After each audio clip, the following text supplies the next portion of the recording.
I didn't get to reply to my earlier question to you, so you're going to have to introduce yourself and your credentials and why your ideas on pricing are just a little bit different from mine.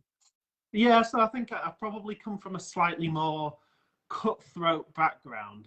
I've worked for a couple of very entrepreneurial businesses, but larger businesses, and they will look at things from a much more rigid, cutthroat economic theory perspective when they're setting their prices. So even though I'm your son, if people didn't know, and that comes through in my level of creativity and my own thoughts on pricing and my gut feelings about what's fair and what's not.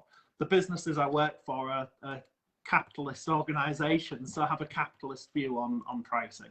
So that's largely where I'll be coming from. So it makes a good balance between you and I, because my views on pricing before now used to be very poor, actually. They were very artistic, and artists traditionally will think that will be taught to think that they are lucky to be able to create, and that we should give it away almost for free because we're so blessed with this ability, and we should give it away for free. So I'll just mention in sort of housekeeping terms why we're talking about pricing. It's something that appears in my Your Creative Business book as one of the really core items in the sort of teaching, and that it's something that I only learned since being very ill myself and finding myself with nothing at all, as Alan well knows. There was no pension plan, no insurance against illness. There were two of us in the business. My husband's income relied on mine, and we were absolutely stuffed. And this whole book and the group and everything came out of that situation whereby I realized that we as artists need to value ourselves as proper businesses, which we've never done before and which I'd never done before. And I'm now in four years into that sort of 6-year plan before my retirement date. Not that I'll be retiring, but you know what I mean. And so my sort of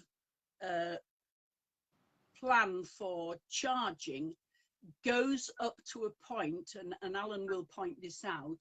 The point in my little calculation, which is more instinct than maths, is that we should value every single one of our hours, and we should charge as if we had a degree in what we do. And that's about it, Alan. Can I hand over to you now? Yeah, by all means. I mean, I think that's a really important place to start when you are pricing your product. I read your chapter quite early on in pricing because you asked me to have a look through it before the book was published, and it struck me how much, even though you'd not taken an economics course yourself, how much it almost perfectly mirrored what the calculation is for the minimum price that you should set your product at. And that is what they tend to call that willingness to sell from an organization.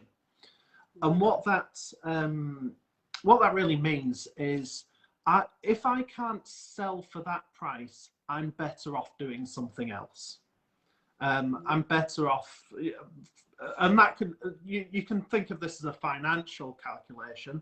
So if I can't make X amount of money from that product, I'll go and do something else.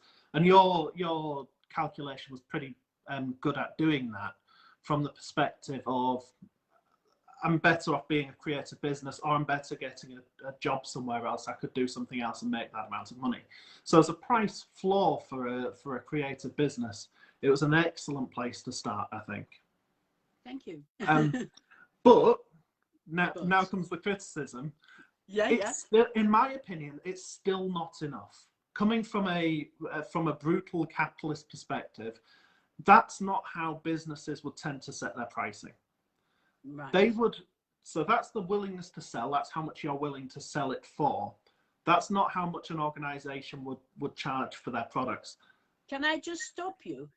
Unfortunately, artists tend to be willing to sell at even less than that without even thinking about their needs.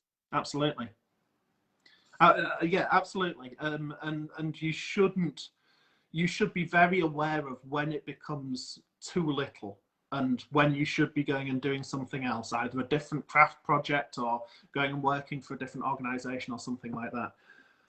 But when you're selling your product, you are better thinking of what the customer is willing to pay. And that is a difficult thing to get to. We like to sell our products. We like customers to enjoy them. But by knowing that figure, what your customers are willing to pay for your product, you can choose a price in between your willingness to sell and their willingness to pay, if you like, that maximizes the amount of products that you can sell. Yeah. But also means that you're not rushed off your feet trying to churn out this commodity item that's at the lowest possible price that you can charge for it, draining yourself with that amount of effort that you're putting into it, not giving yourself any free time to do anything else for any other future products, any product development you want to do at a later date. So you've really got to pick that price that makes it worth as rewarding for you in terms of finance and rewarding to you in terms of how much enjoyment you're getting to make that product, and then giving yourself some spare time to develop something else in the future. Hope that kind of makes sense. Yeah, I've got a bit of a problem with that, because you're assuming that the price that the customer is willing to pay is higher than the price we need. In order to make that calculation, you have to assume that the price that the customer is willing to pay is higher than the price we actually need to charge to stay afloat. So what would you say for creatives who say, but my customers will not pay that money? Well, the first thing I'd say is, are you sure? Have you asked them? Because you're probably undervaluing your product. You, as long as you have some degree of capability in what you do, then you're going to be able to create a valuable product, and somebody out there is going to be willing to pay for it. So that's the first thing I'd say. The second I'd say is, if genuinely your customers are not willing to pay for a product that you can produce at that rate, the conventional wisdom is, well, you should be doing something else then. That's heartbreaking. Yeah, but it's true. Yeah, but there is something to be said for accepting that you may have only half as many customers, and I'm sure you'll come to that. Well, let's have a look at that, and I think the best way I can represent that is on a little diagram, because let's not forget, not all of your customers are going to be willing to pay the same price. Some of them will be willing to pay a lot more than others, and it all depends on how much enjoyment they get out of their product. I'm not a fan of miniatures, so my willingness to pay for one of your products is a lot less than one of your hardcore fans who love everything that you do. Yeah. And so if you draw that on a diagram, and hopefully I can zoom into this and you can see, what you end up is with what they call in business a demand curve. Yeah. So let's imagine this is the price that you have for a product, and this is the quantity of that product that you could charge, that you could receive. Basically, if your price is very low, you'll get a high quantity. If your price is very high, you'll sell quite a low quantity. It's difficult to see that. Oh yeah, I can see it now. Can you see that now? Yeah, yeah. So this is what they call a demand curve. Yeah. So when we're talking about pricing, you've got a choice here. Say your willingness to sell is somewhere here. That's the minimum price that you could possibly sell is at this point. So that's... Can you give us examples? Can you sort of put dollars on that? So Sure. Because it's very difficult for us left brain people or right brain people or whatever, difficult for us visual people to actually understand that without a dollar value. Let's use dollars, because even though a lot of us are in England or in Europe, dollars is kind of an international currency. Okay, so yeah, let's do that. So willingness to sell based on your formula. You said something along the lines of, I think it was twice what you think it's going to take in time plus materials. Is that broadly the right formula? Broadly, yes. I mean, before that, you've got to work out how much you need to earn per year, but yes. Sure. And that how much you need to earn per year is effectively what you could be doing something else and earning that money, right? So that's where that calculation comes from. So say I've got a product that I think takes an hour to make. I value my time at $10 an hour.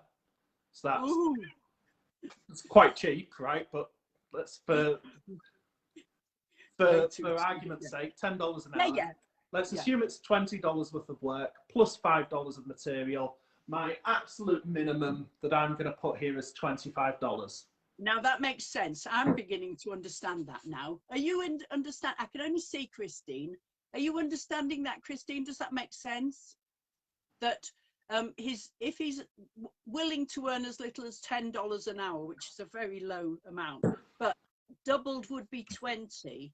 Plus materials, which would be say 5. You're talking about an absolute minimum of $25. Is that right? That's effectively the calculation I've done. You probably can't see that, but this is actually backwards. So I've done a reasonably good job at writing $25 backwards. Unfortunately, no, we can't. Can you write 2 5 and a big? That's better. There we go. Yeah. We see a lovely shiny light, but yes, that's much better. So you've got a whole host of customers here that would be willing to charge more than that. And you've got to decide, do I want to charge... Willing to pay more than that. She does see it, yeah. Yeah. So they're willing to pay more than this $25. Some of them down here, you're never going to be able to reach because some of your customers won't pay that. And here's a tip. If one of your customers comes to you and says, that's too expensive, be aware there might be one of them. Yeah. You might still have a whole host of customers that are willing to pay more than that. Yeah, and there is a question, which customers do you want? Do you want the demanding customers or do you want the appreciative ones? Mm-hmm. Yeah. So, absolutely right. And you really want people who are appreciative, I think. Quality customers are important. So at price 1, say I was to charge... Oh, now I'm going to have to do a backwards dollar sign. $30. Yeah, but anyway, it doesn't matter. Yeah. So I'm going to charge $30. Say I get at that price, I get 10 customers. Yeah.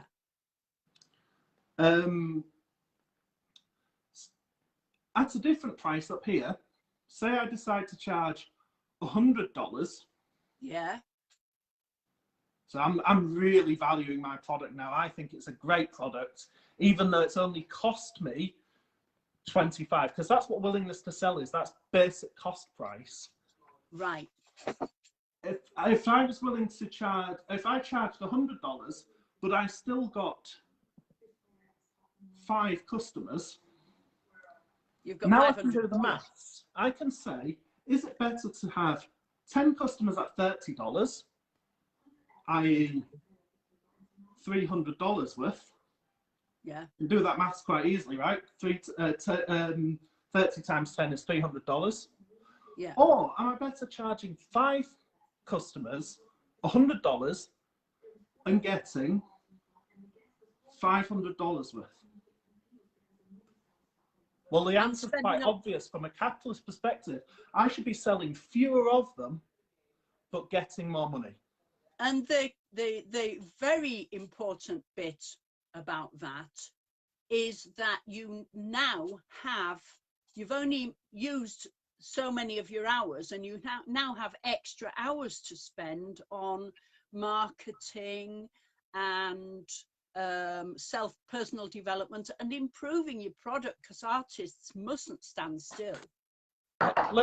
Whilst you just mentioned marketing, let's talk about what marketing does. Marketing makes more of your customers willing to pay more money. So marketing will actually make your demand curve rise up like that. So you get more customers that are willing to pay more. That's the purpose of marketing your product. Yeah. I hope that kind of makes sense. Yeah, it makes a lot of sense. And it's in fact, and the higher you pay, the more you can discount as well. The higher your base price, the more you can find that wholesale customer or whatever, that you can say, our normal price is $100, but of course we understand that that you're doing all the marketing and all this and paying for all the premises, etc. And that means that you can pass the difficult customers onto them. Mm-hmm. It's that 80-20 thing. I can't remember what it's called, but if you pass the difficult customers on to somebody who is prepared to sell your product at that $100, but you've only charged them $50 or whatever. That's channel sales, yeah. That's what Channel sales. Channel sales, yeah. I mean, we like that. We like those personally. Frank and I love those, because we had over the years, we've had some tricky customers. I won't put a race or a gender or and anything on them, but we've had a few demanding customers, and I'm usually pretty good with them. I usually will go a long way to help a customer and to understand that everybody's got their own story and their own reason for being grumpy and their own needs and everything. But there are a few that you just finally just don't want to deal with. And I've found giving a substantial discount to a friend to sell those products, and even passing on a customer, therefore losing half of your profit, mm-hmm. but you gain massively in the time that you don't have to spend dealing with customers and the postage and the repostage and the calculations and stuff to help them. And that's something that that kind of modifies the formula that you had in your minimum pricing, really. You doubled your time and assumed that that covered both the cost of making it and all of the ancillary costs. If you can reduce your ancillary costs by passing that on to somebody else, then you can stretch that formula a little bit and say, well, actually, I don't need to double my time there because I've got somebody else doing that bit for me. Or you get so used to making something that you half your time making mm-hmm. it. Yeah, the learning curve, as they call it. Yeah, now there's when we're talking about what a customer's willing to sell, something to keep in, just a word of willing to pay, word of caution. That doesn't work to the nth degree. You know, eventually you're going to get so many customers tail off. They're not willing to pay that amount of money that you start to make less. So there is a sweet spot. Yeah. And so what you've got to do really is get a view of what that demand curve looks like. And the way that you've got to do that really is by asking them. So in a large company like the ones that I've worked for, there are two ways where you can look at where you can find out how many customers are willing to pay for something at a certain price. The easiest thing is to look at the market that's out there, look at what other people who are making something similar to you are paying for, and use that as a benchmark. I think you and I have talked about this before. That's a bit risky in the creative business because lots of creative people undercharge.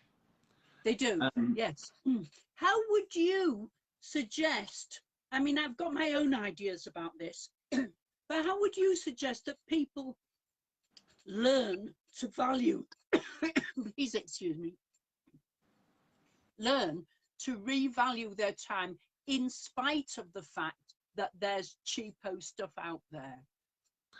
Well, so that would really lead on to this, the second way that even a large corporation like the one that I work for now would look at it, and that is they would actually go and survey people and say, here's my product, how much would you be willing to pay for that? Now, you don't need to do a survey of tens of thousands of people like a big organization would. But you can say to your friends, family, and preferably some strangers as well, because you don't want to Don't ask your family. Please ask your family.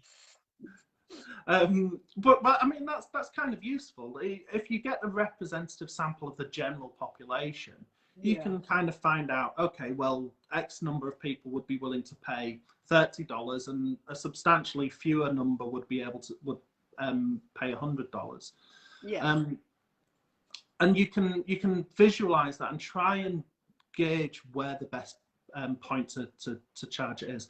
And the other thing is, you are on a much more human level, you are naturally going to be nervous when you enter a venture. You're going to be in a pessimistic mindset, and you're going to undervalue your product. Just try not to. Try to realize that there are people out there that will gain some enjoyment from your product. Yeah. And a good way, returning back to my demand curve here. Yeah. Good way of thinking about that. Say you chose this price here, this $30 price. Yeah. You have 10 customers that have bought your price at your product at a certain price. One of them paid exactly, potentially, one of them paid exactly what they were willing to pay for that product. Yeah.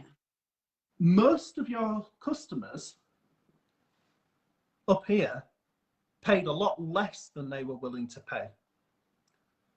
And it doesn't matter where you choose your pricing, you're not forcing anybody to buy your product, right? So anybody who's below the line that you sell, they're not going to get any satisfaction. They're going to be neutral about the product that they paid for you. One of the customers... I don't think that many of the people who are viewing this will understand that being neutral thing. Can you explain that a bit better? Yeah, sorry, I didn't phrase it very well. If they didn't buy the product, they don't care how much your product was priced at. They might walk away going, that's too expensive, and grumble a bit, but they're not your customers. So you don't really care about those as much as you care about your customers, right? That's what I'm really trying to say. Right. Let's think about the people who did buy your product. They're the ones that you care about. One of them was willing to pay $30 for your product and paid $30 for your product. But no more. So they think, yeah, I was willing to pay for that. I'm kind of happy with that. I got what I paid for. Yeah. Every single one of your other customers who are willing to pay more than that price actually think, that was brilliant. I would have paid $50 for that, but I got it for $30. So every single one of your customers, bar the people who are right at that marginal price, are really happy with your product. And it doesn't matter where you set your price, it's still the same. Most of your customers are going to be happy with what they got, very happy with what they got for that price, because if they weren't, they wouldn't have bought it. Right. And so how many customers are you willing to lose by raising your prices? And that the rest who have bought the product will still be happy because they wouldn't have bought it otherwise. I mean, nobody starves for a creative product, do they? That's Nobody buys it because they're desperately in need of it. So it's always a luxury item. So in fact, whether the market is saturated or not is irrelevant if you can produce something that customer wants, and you have enough time to make the cat's on video, and you have enough time to make sure that you can improve your product. And this is where I went wrong for so many years. I charged way too little, and I was still competing with people who were copying me, which I expected because I taught, but I never had any time to invest in improving the work that I did. So all the people I was teaching, whatever level they were selling at, were improving faster than me. But the ones that were improving the most were the ones that were selling at a much higher level. Yeah. Because they were earning as much as they needed to live in a shorter amount of time, and investing more time in making more beautiful things. So in fact, I was falling behind my own students. Yeah. And that was simply through chasing the dollar. So chasing the dollar can be very counterproductive. And it's so hard when you're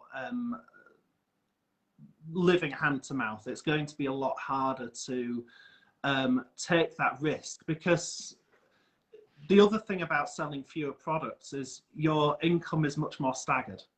You know, if you're selling things, hundreds of them for $10 a piece, you would expect those to come as a slow trickle, but constantly. When you're charging more, say you're charging $100 for a product, you might only sell 5 of those in a month, which can be a bit hard because I need to eat this week, but I'm not getting another payment in until next week. And that's a hard cycle to get out of. There's no real easy answer to that. There is. Okay. My Frugalist book. Unashamed plug there. This is how we did it. We literally lived hand to mouth. My 5-year, 6-year plan meant that we literally had to live hand to mouth while we invested time in changing my way of charging and changing and all the rest of the stuff in the book, changing to a multiple layer income. I'm not even using the right language. Multiple income stream formula. And if you're going to improve your business, I think it's fundamental to get your pricing right and to live on next to nothing, or as little as you possibly can. And this is really difficult for those people who have young children to take care of. But still, there's always a way that you can put more time into improving your business long term. And sometimes you just have to accept, what's it called, delayed gratification. Absolutely. Yeah. Yeah, I mean, I wouldn't recommend to anybody to dive into a business knowing it's going to send them into poverty. But if you find yourself in that situation, you've got to find a way back out of it. And living frugally isn't poverty. Sure, absolutely. Living frugally is living on the lowest possible income, so you can invest more of your time into improving your business. And I think that's fundamental to any business, whether you are a millionaire or a pauper. That the less of your funds you spend on less important things that you don't need, the more you have to work to gain those things rather than work to improve your business. But that's right. I mean, if you think of somebody who's started a business and have been successful and they make their first million, it's very rare to see somebody who makes their first million go out and buy an expensive car. They realize that the challenge has only just begun for them, and they've got some growth headaches coming down the line, and that they're, you know, it's only really when they've made their second million that they start to splurge out like that. Or the third. Or third, indeed. And most people, I've noticed for with most, authors, sorry. for most sort of solopreneurs, I think it's unlikely you're going to get to even your first million. So there's always going to have to be some of that frugalism, and what's the word? Prudence. Prudence, yeah. In your spending. Yeah. And these are all other conversations, but they're very important. I mean, our lives don't go in sort of normal ways. We don't have boxes that contain business, and boxes that contain life, and boxes that, and it all tends to come together. And I don't think that we should see it as having to live frugally all our lives. I wouldn't agree that that's the case. I'm not intending to live frugally all my life. I mean, yes, I am, because it's enjoyable not to damage the planet for no good reason, sort of thing. There is a pleasure of that.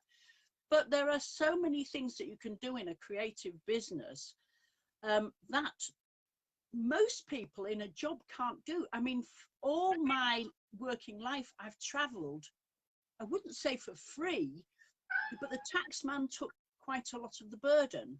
Whereas if I'd been working for a business, I'd have been working all year to get an annual holiday.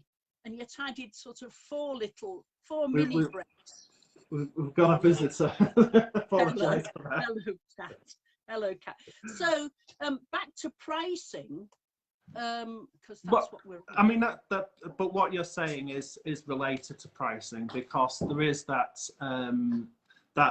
trade-off.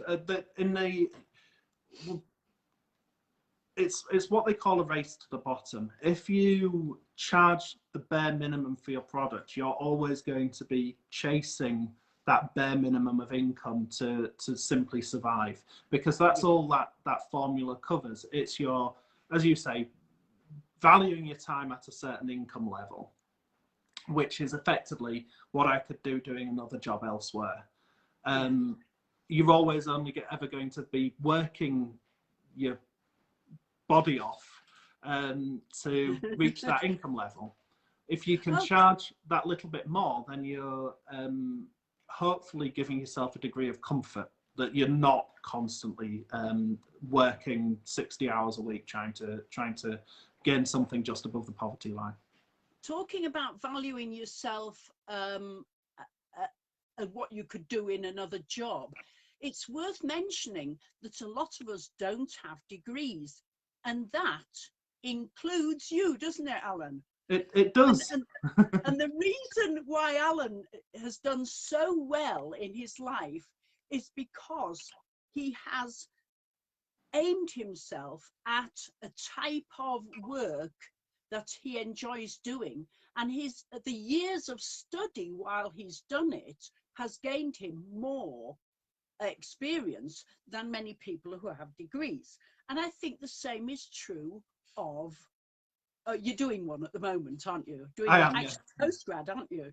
Yeah. But I don't know whether you want to tell people what you do, but while I'm on this subject, the amount of years that people put into a degree is what, 3 if they're doing it full time, maybe 5 if they're doing it part time or whatever. It can be longer, but if we artists look at how much experience we've got in what we do and stop saying we haven't got a qualification, because we have got a qualification.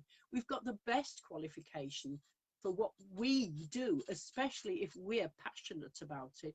We rise to our own level, and in fact we don't follow the curriculum, we invent the curriculum. And so we have to value ourselves as if we've got a degree or I think I'm very highly qualified in what I do. I think it's a master's at least, you know, so we should be looking at the sort of income level that people with a degree have. If you've just Absolutely. left school and you're making a few earrings, maybe you only expect to earn a minimum wage per hour. But personally, I would quite like to earn 40 grand a year, thank you very much, you know, for my level of expertise. So if I want to do that, I'm going to have to value myself much higher, and looking at it that way as if I had a degree makes it much easier, because if I was working in industry, I would be getting that sort of level. Absolutely. And another way of looking at it is there is only one person who can make Angie Scarr miniatures. There's only one person who can do... No. There are loads of them. I've taught so many. You're falling into the trap that you're asking your patrons not to fall into. You are. It doesn't matter whether you think somebody else's is better or worse. You have a monopoly on Angie Scarr miniatures, and anybody who's watching this who is a craftsperson, be it budding or incredibly skilled, there is only one of you, and you should value that.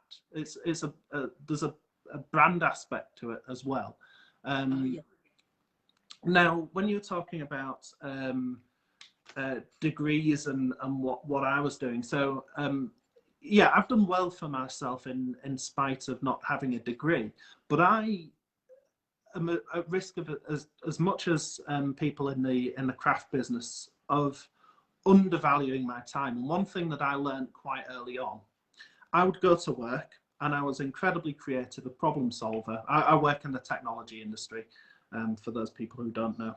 And I'd go and work 50 hours, 60 hours a week, which doesn't sound like a lot to a craftsperson, but for somebody on a 9-to-5 job, that's working too much. I learned early on that even though I was doing that because I enjoyed it, it would make people value me less. You've got to make people want it a little bit. You've got to kind of say, no, I'm working 9-to-5. If you want me to work more than that, as much as I would love to, I can't do that unless you're going to pay me overtime.